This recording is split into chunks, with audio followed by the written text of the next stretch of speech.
السلام علیکم ورحمۃ اللہ وبرکاتہ۔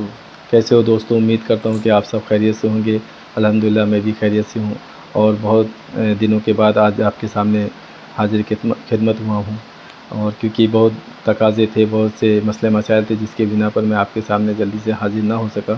بہرحال آج وقت مل گیا تو میں نے کہا چلو آپ کے سامنے کچھ دینی معلومات، دینی تاریخی جو اسلامی تاریخ ہے اس کو آپ کے سامنے رکھوں۔ ایک کتاب ہے جس کا نام ہے صرف 5 منٹ کا مدرسہ، قرآن و حدیث کی روشنی میں۔ آج جو اس میں تاریخ ہے وہ آپ کے سامنے پیش کرتا ہوں۔ نمبر 1 ہے اسلامی تاریخ، اصحاب الجنہ یعنی باغ والے۔ قرآن کریم کی سورہ قلم میں ایک باغ والے کا تذکرہ آیا ہے۔ یہ یمن کے ایک علاقے زوران کا رہنے والا تھا۔ اللہ تعالیٰ نے اس کو خوب مال و دولت سے نوازا تھا۔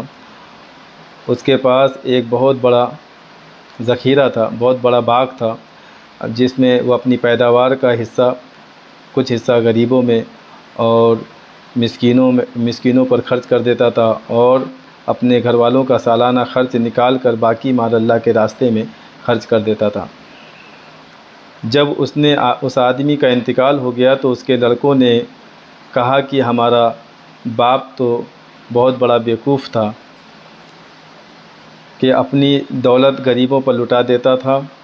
اور مسکینوں پر خرچ کر دیتا تھا، اور بچا ہوا مال اور دوسری جگہوں پر خرچ کر دیتا تھا۔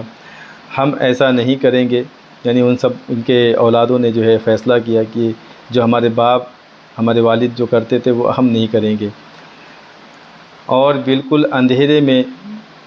پھل اندھیرے میں توڑنے جائیں گے۔ یعنی اس کا باپ جو ہے نا کھلے عام اپنی کھیتی کرتا تھا، باغ کے جو چیزیں تھیں اس کو کھلے عام توڑواتا تھا، اور پھر اس کو جو ہے تقسیم کیا کرتا تھا جس کو جہاں پہ دینا ہے۔ لیکن بچوں نے جو ہے جب یہ بات سنی کہ میرے باپ تو اتنا بڑا دانی تھا، اتنا بڑا سخی تھا، لیکن جو وہ کام کرتا تھا وہ میں نہیں کروں گا، تو ان لوگوں نے فیصلہ کیا کہ ہم جو ہے اپنے باغ میں جو بھی چیزیں پیداوار ہوگی، جو پیدا ہوگی، ان چیزوں کو جو ہے ہم رات کے اندھیرے میں جا کر کے توڑیں گے،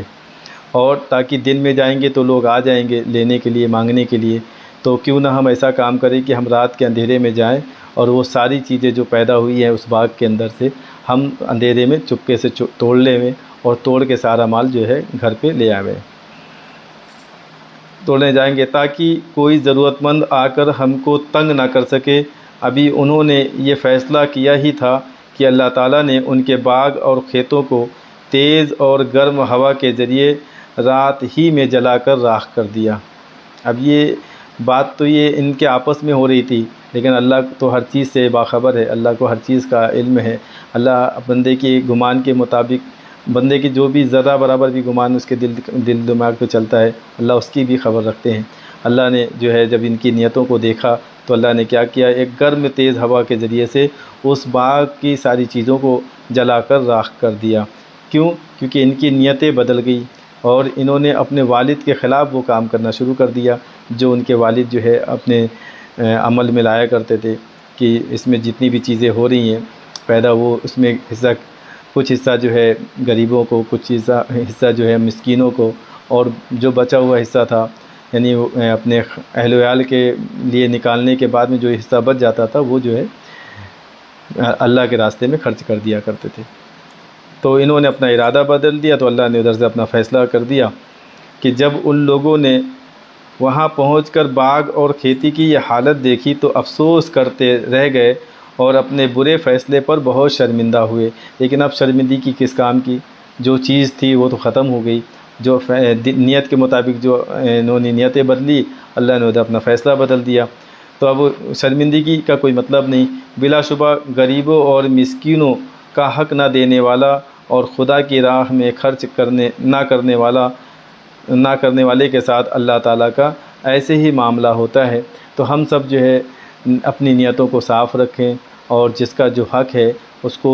بڑی ایمانداری اور بڑی شفقت کے ساتھ، محبت کے ساتھ ان حق والوں کو ان کا حق پہنچا کر کے سعادت مندی حاصل کریں، اور جو غریبوں کا حق ہے غریبوں کو دیں، مسکینوں کا حق ہے مسکینوں کو دیں، اپنے گھر والوں کے لیے جو چیزوں کا حق ہے وہ ان کو پورا کریں، اور جو اس کے بعد جو چیزیں رہ جائیں وہ اللہ کے راستے میں خرچ کر دیں۔ اللہ کے راستے کا مطلب یہ ہے کہ جیسے کہ کسی غریب کے یہاں شادی ہے، مسجد کی تعمیر ہونی ہے، مدرسے میں کچھ کام چل رہا ہے، مدرسے میں یتیم بچے پڑھتے ہیں، اور بہت سے ایسے اللہ کے راستے کے بہت سے کام ہیں جس میں ہمیں اپنا حصہ لینا چاہیے اور اپنا حصہ دینا چاہیے۔ اللہ تعالی ہم سب کو اس عمل کو کرنے کی توفیق عطا فرمائے۔ السلام علیکم ورحمۃ اللہ وبرکاتہ۔